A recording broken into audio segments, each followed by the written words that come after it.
Hello everybody, this side Dilip Singh Asoliya from DSA classes Udaipur. तो बच्चों, आज अपन जिस पर्टिकुलर चैप्टर की बात करेंगे, globalisation and the Indian economy, class 10 का इकोनॉमी का जो फोर्थ आपका चैप्टर है उसके बारे में बात करेंगे। इससे पहले अपने डेवलपमेंट सेक्टर वाला और then after money and credit जो पोर्शन था वो बहुत ही अच्छी तरह से कंप्लीट कर दिया था। ठीक है, तो ये जो पीपीटी तैयार की गजल सर ने, पीपीटी बहुत ही अच्छी तरीके से तैयार की अपने लिए। तो अपने को क्या करना है, इस पीपीटी के अंदर जो जो लिख रखा है उसको अच्छे से लर्न आउट करना है।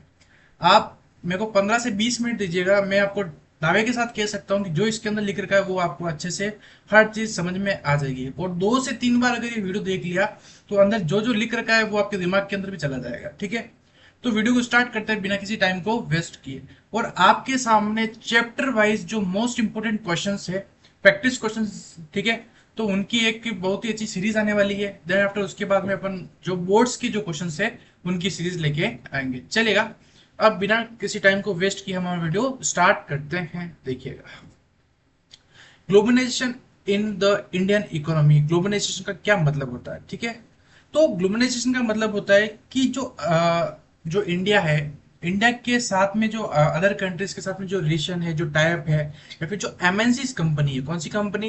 एमएनसी, मल्टीनेशनल कंपनीज है।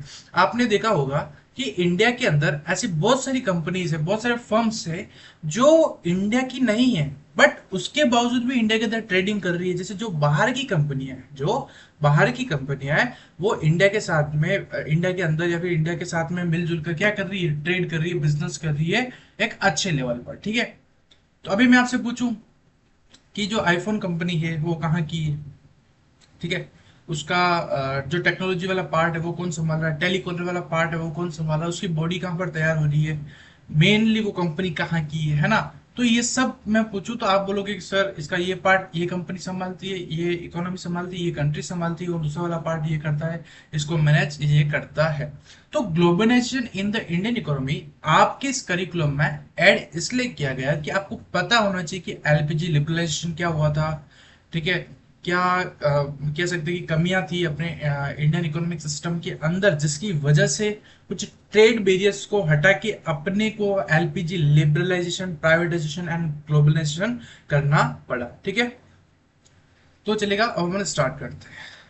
फर्स्ट बात करते हैं रोल ऑफ एमएनसी। ठीक है, रोल ऑफ एमएनसी का मतलब होता है मल्टीनेशनल कंपनीज। कौन सी कंपनी? मल्टीनेशनल कंपनीज, यानी कि वो कंपनी जो कहीं ना कहीं अदर कंट्रीज की है और वो कहीं ना कहीं अदर कंट्रीज या अदर इकोनॉमी में अपनी ट्रेडिंग कर रहे हैं, उनको क्या बोलेगा? Role of MNC. ठीक है, की प्लेयर है, जैसे कि मान लीजिएगा आईफोन, आईफोन का एग्जांपल लेते हैं। किसका एग्जांपल लेते हैं? अपन लेते हैं आईफोन का एग्जांपल लेते हैं। आईफोन किस ब्रांड है? वो यूएस की, यूएस ब्रांड है। कौन सी ब्रांड है? यूएस ब्रांड है। ठीक है, लेकिन इस आईफोन को मैन्युफैक्चरिंग कौन कर रहा है? अरे चाइना कर रहा है। ठीक है, देन आफ्टर इसका टेलीकॉलर का काम है। कौन सा काम? जो टेलीकॉलर का काम है वो इस आईफोन कंपनी का कौन कर रहा है? इंडिया कर रहा है, और प्रोडक्ट प्रोसेस हो रहा है। ठीक है, तो वो कोई अलग अलग कंट्रीज कर रही है। तो देखो, कुछ कुछ पोर्शन जो वर्क है वो कौन करता है? यूएस बेस्ड है कंपनी का, नहीं यूएस की है, लेकिन मैन्युफैक्चरिंग कौन कर रही है? चाइना कर रही है। फिर टेलीकॉलर का जो वर्किंग कंडीशन है वो कौन संभाल रहा है? अरे इंडिया कर रही है। ठीक है, तो ये सब क्या है? अलग अलग प्रोसेस है, अलग अलग कंपनी से क्या होता है? टाइप होता है। क्या होता है? अलग अलग कंपनी से अलग अलग प्रोसेस बनकर और प्रोडक्ट आपका तैयार होता है। ठीक है, जैसे मैं भी आपसे पूछूं कि जो फोन आप यूज कर रहे हो, जो सेल फोन आपके पास में है, जो टेलीविजन, जो आपके घर में जो टीवी लग रही है, क्या वो एक ही जगह पर मैन्युफैक्चर हुई है? नहीं। ठीक है, उसकी हो सकती है स्क्रीन किसी अदर कंट्रीज से आई हो, अदर प्लेसेस से आई हो, उसके अंदर जो कह सकते हैं कि जो प्लास्टिक मटेरियल लग रहा हो, जो फाइबर बॉडी लग रही है, वो कहाँ का अलग हो, कलर कहाँ का अलग हुआ हो कलर। तो ये क्या होता है? अलग अलग कंट्री से कुछ कुछ वर्क कॉम्बिनेशन करके एक पर्टिकुलर प्रोडक्ट बनकर फ्रेमिंग हो गया, तैयार होता है। ठीक है, तो ये क्या role of M N C. ठीक है, तो ध्यान रखना है एमएनसी एक बहुत ही बड़ा रोल प्ले करती है किसके अंदर? ग्लोबलाइजेशन के प्रोसेस के अंदर। फिर foreign investment and trade. Foreign investment क्या होता है और फॉरेन ट्रेड क्या होता है? ठीक है, increase foreign investment, increase foreign investment, ठीक है, इंक्रीज फॉरेन ट्रेड और इंटीग्रेशन। ठीक है, तो greater integration of the production and the market across the countries. फिर define definition of the globalisation, rapid integration, broad concept, world world coming closer. ठीक है, तो जब से ग्लोबलाइजेशन आया उससे क्या हुआ, जो पूरा जो वर्ल्ड है वो क्लोजर आ गया, पूरा वर्ल्ड है वो क्या हो गया, अरे साथ में आ गया चाइना, ठीक है, यूएसए, यूके, इंडिया, फिर जो भी अदर कंट्रीज है, रशिया, वो सब क्या है, सब साथ में आ गए, कोऑर्डिनेशन के साथ में काम कर रही है आज के डेट में। तो जो वर्ल्ड है जो क्या है, अरे पूरा ये वर्ल्ड है ये क्या आ गया, क्लोजर आ गया, क्या आ गया, पूरा वर्ल्ड है जो क्या आ गया अपने पास में, क्लोजर आ गया, ठीक है। ब्रॉड ब्रॉड कंसेप्ट है, ठीक है। देन आफ्टर इसके अंदर याद रखना आपको, movement of the goods and services, investment and the technology and movement of people. Globalisation के अंदर मूवमेंट्स होते हैं, तो किस किस के मूवमेंट्स होते हैं, गुड्स सर्विसेज के मोस्टली मूवमेंट होते हैं, इन्वेस्टमेंट टेक्नोलॉजीज के वो मूवमेंट्स ऑफ पीपल, ठीक है। तो मोस्टली जो मूवमेंट्स अपने को देखने को मिलते हैं वो गुड्स के, सर्विसेज के और इन्वेस्टमेंट और टेक्नोलॉजी के देखने को मिलते हैं। लेकिन मूवमेंट ऑफ पीपल भी देखने को मिलते हैं, movement of people in searching of, अब लोग भी एक जगह से दूसरी जगह जाते हैं, जैसे कि जो स्टूडेंट्स नीट की प्रिपरेशन करते हैं, मार्क्स कम आते हैं या फिर उनका एक पर्टिकुलर गोल कॉलेज होता है कि मेरे को इस कंट्री में जाके ही स्टडी करनी है, तो वो रशिया जाते हैं, ठीक है, फॉर द नीट प्रिपरेशंस, या फिर नीट के जो क्वालिफाइड करते हैं नीट, उसके बाद में जो उनको कॉलेज मिलता है वो रशिया, यूके, ठीक है, अलग अलग जगह मिलता है। या फिर अपन क्या करते हैं, बेटर इनकम के लिए एक जगह से दूसरी जगह जाते हैं, ठीक है, एजुकेशन जॉब्स के लिए। तो ये सब किसकी वजह से पॉसिबल हुआ, ओनली फॉर ग्लोबलाइजेशन, इसकी वजह से, ओनली फॉर ग्लोबलाइजेशन। फिर फैक्टर एनेबलिंग द ग्लोबलाइजेशन, इसके अंदर है टेक्नोलॉजी और information and the communication technology. Technology का मतलब यहाँ पर है faster delivery of the goods across the long distance at lower cost.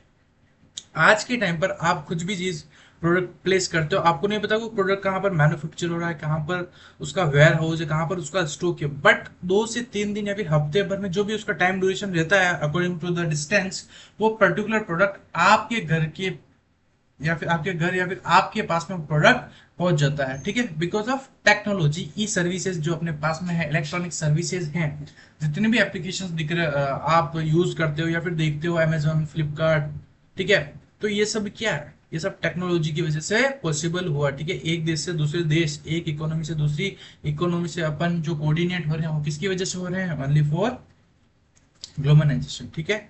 फिर information and the communication technology, development of the telecommunication, computers and the internet connect remote areas to the global economy. जैसे कि आज अपन order place करते हैं, किसकी वजह से possible हुआ, only for technology, only for technology. तो टेक्नोलॉजी यहाँ पर फास्ट डिलीवरी हो रही है, और यहाँ पर क्या हो रहा है, टेलीकॉलर का काम जो हो रहा है, इंटरनेट सेवा, ये सब हो रहा है। फिर liberalization of foreign trade and investment, ठीक है। लिबरलाइजेशन के बारे में बताते हैं। लिबरलाइजेशन का मतलब होता है बच्चों कि जितनी भी जो ट्रेड बैरियर्स हैं, जितने भी जो रेस्ट्रिक्शंस हैं, उन रेस्ट्रिक्शंस को हटाना, उसको जनरली क्या बोला जाता है, लिबरलाइजेशन। ये लिबरलाइजेशन वाला जो कंसेप्ट है वो कहीं ना आपने हिस्ट्री में भी पढ़ा होगा, वहां से भी आप चीजें को लिंक कर सकते हो, ठीक है। तो जो लिबरलाइजेशन है वो क्या है सर, लिबरलाइजेशन का मतलब होता है कि जो ट्रेड बैरियर्स थे, जो ट्रेड बैरियर्स थे, उन ट्रेड बैरियर्स को अपने को क्या करना, हटाना, ठीक है। यानी अपन अपने तो नहीं हटाया, लेकिन जो गवर्नमेंट थी उसने इन चीजों को हटाया, ठीक है।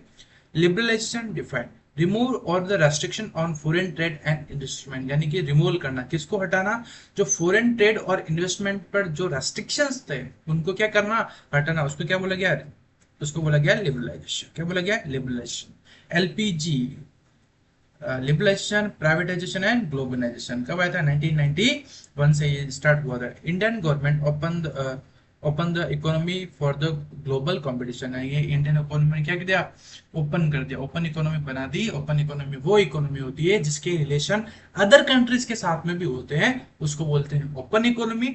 और बच्चों जब बात करते हैं क्लोज्ड इकोनॉमी, क्लोज्ड इकोनॉमी एक ऐसी इकोनॉमी होती है जिसके रिलेशन अदर कंट्रीज के साथ में कोई भी रिलेशन नहीं होता है, उस टर्म को क्या बोलते हैं सर, उस टर्म को बोलते हैं क्या, क्लोज्ड इकोनॉमी। ओपन इकोनॉमी एक ऐसी इकोनॉमी होती है जिसके जो इकोनॉमिक रिलेशंस है वो दूसरी कंट्रीज के साथ में भी जब रहते हैं, उस टर्म को क्या बोलते हैं, उस टर्म को बोलते हैं open economy.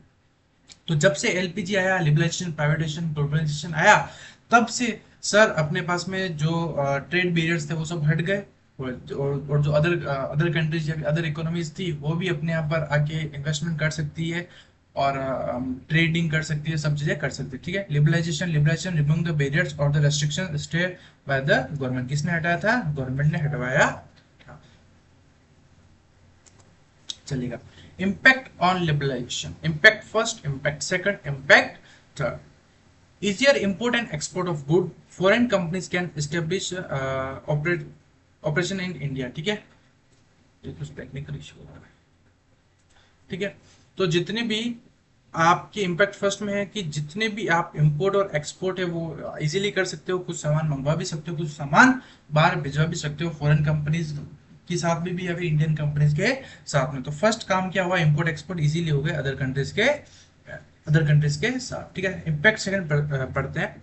Business decision regarding the import and export are made by the freely by the entrepreneur. ठीक है, जो बिजनेस डिसीजन होते थे इंपोर्ट और एक्सपोर्ट के, वो डायरेक्टली एंटरप्रेन्योर ले सकते थे अपने regarding. Impact third, the government has imposed significantly favour restrictions leading to more liberal economy. ठीक है, गवर्नमेंट ने क्या किया, जितने भी जो रेस्ट्रिक्शंस थे उन रेस्ट्रिक्शंस को क्या कर दिया, सब उन रेस्ट्रिक्शंस को हटा दिया था। ठीक है, अब है इंडिया एंड द G20। आप सब ने सुना होगा G20 बच्चों। ये G20 वाला जो ये इतना से जो पोर्शन दिख रहा है, ये आपके एनसीईआरटी में आपको नहीं दिखने को मिलेगा, लेकिन आईसीआईसी बोर्ड, कौन सा बोर्ड, आईसीआईसी बोर्ड और सीबीएसई बोर्ड का कहीं बार जो प्रैक्टिकल पोर्शंस है यहाँ पर, वहां से यहाँ पर कुछ टॉपिक पूछ लिया जाता है। ठीक है, वेदर इट्स प्रैक्टिकल फॉर्म में, प्रोजेक्ट फॉर्म के फॉर्म में पूछ लिया जाता है। तो आरबीएसई वाले को इस टॉपिक को नहीं पढ़ना है।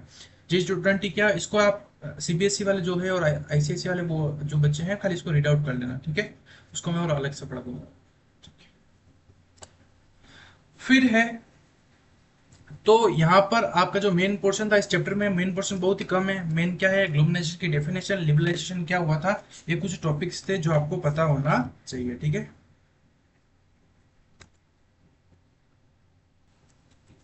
तो यहाँ पर इस चैप्टर में बहुत ही कम पोर्शन था जो अपन ने बहुत ही अच्छे तरीके से पढ़ा। एक बार अपन फटाफट वापस से रिकैप कर लेते हैं इस चैप्टर में क्या क्या पढ़ना है और क्या क्या इंपॉर्टेंट। ठीक है, globalization in the Indian economy. Globalisation का मतलब ये होता है कि जो अदर एमएनसीज कंपनी है या फिर जो बाहर की कंपनीज है आउट ऑफ द इंडिया की, कुछ बहुत सारी कंपनीज होती है, फोर्ड है अपने पास में, आईफोन जैसे जो वाली कंपनीज है, इन सब कंपनी ने क्या किया, ग्लोबलाइजेशन का मतलब होता है दूसरी कंट्रीज के साथ में या फिर इंडियन कंट्री है वो दोनों मिलकर टाइप करके कुछ बिजनेस करती है। ठीक है, ट्रेडिंग करती है, इसको इन जनरली क्या बोला जाता है, ग्लोबलाइजेशन बोला जाता है। ठीक है, this presentation explore the impact of globalization on the Indian economy, examining the role of the multinational corporation, MNCs, foreign investment and the trade liberalization. We will relay into the factor, मतलब इसको पढ़ लेना sufficient है। ठीक है, ज्यादा in depth नहीं जाना है, खाली ग्लोबलाइजेशन का जो मीनिंग है वो आपको पता होना चाहिए। फिर रोल ऑफ एमएनसी, एमएनसी में क्या, एमएनसी का क्या मतलब होता है, मल्टीनेशनल कंपनीज। जैसे आईफोन कंपनी जो ये क्या यूएस बेस्ड कंपनी है, लेकिन इसका जो मैन्युफैक्चरिंग होता है वो कौन सी कंट्री करती है, चाइना करती है। जो उसका टेलीकॉलर का वर्क होता है वो कौन करती है, इंडिया करती है। तो ये क्या प्रोसेस वर्क नहीं हुआ, ये सब क्या प्रोडक्शन प्रोसेस है। तो जो प्रोडक्शन प्रोसेस है पूरा क्या एक कंट्री कर रही है क्या, सर एक कंट्री नहीं कर रही है। इसलिए जो आईफोन जो कंपनी जो फोन जो मोबाइल जो सेलफोन जो यूज आप यूज कर रहे हो जो बना रही है, वो अक्रॉस द सब इस काम को क्या कर रहे हैं, डिस्ट्रीब्यूट कर रखा है। ठीक है, ये किसकी वजह से पॉसिबल हुआ, ओनली फॉर ग्लोबलाइजेशन। ठीक है, फिर foreign investment and foreign trade क्या होता है, इससे क्या हुआ कि जब ग्लोबलाइजेशन आया तो फॉरेन इन्वेस्टमेंट भी बढ़ा और फॉरेन ट्रेड भी बढ़ा। आप भी इन्वेस्ट कर सकते हो फॉरेन मार्केट्स के अंदर और फॉरेन ट्रेड भी आप कर सकते हो इजीली। ठीक है, फिर डेफिनेशन ऑफ द ग्लोबलाइजेशन बता दी, रैपिड इंटीग्रेशन हुआ, ब्रॉड कंसेप्ट है, और वर्ल्ड कमिंग क्लोजर। ठीक है, मूवमेंट, फिर movement of the goods services investment and technology का क्या हुआ, मूवमेंट हुआ। और मूवमेंट किसका हुआ, और लोगों का भी हुआ। अरे एक जगह से दूसरी जगह लोग भी जाने लगे, गुड्स एंड सर्विसेज भी माइग्रेट होने लगे एक जगह से दूसरी जगह, और इन्वेस्टमेंट भी होगा और टेक्नोलॉजी तो होगी, सीधी सी चीजें। फिर फैक्टर एनेबलिंग ग्लोबलाइजेशन, टेक्नोलॉजी, इसके दो फैक्टर है, technology and information and the communication. ठीक है, इसको याद रखना एक तो मेन। और liberalization on a foreign trade and investment क्या है, लिबरलाइजेशन की मीनिंग पता होना चाहिए। फिर इम्पैक्ट, फर्स्ट सेकंड थर्ड तीन इम्पैक्ट है, इन इम्पैक्ट को आपको याद करना है। ठीक है, G20 अपने सिलेबस में आरबीएसई वालों के नहीं है, आईसीएसई और सीबीएसई इनका मैं पार्ट अलग ले लूंगा। ठीक है बच्चों, ठीक है, तो यहाँ पर आज अपन ने सर जो ग्लोबलाइजेशन वाला जो पोर्शन था, बहुत ही छोटा पोर्शन था, उसको अच्छी तरह से कंप्लीट किया। ठीक है, ये वन शॉट वीडियो थी, इस एक ही वीडियो के अंदर जो मेन मेन पॉइंट्स थे वो मैंने आपको अच्छे से बता दिए।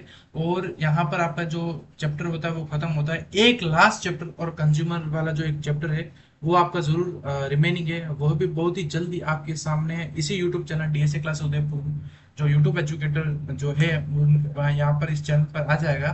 ठीक है, जो ये नोट्स नोट्स आज आप पीपीटी देख रहे हो वो किसकी वजह से पॉसिबल हुई, ओनली फॉर गजरा सर। ठीक है, तो बच्चों thank you and have a nice day team DS. ठीक है बच्चों।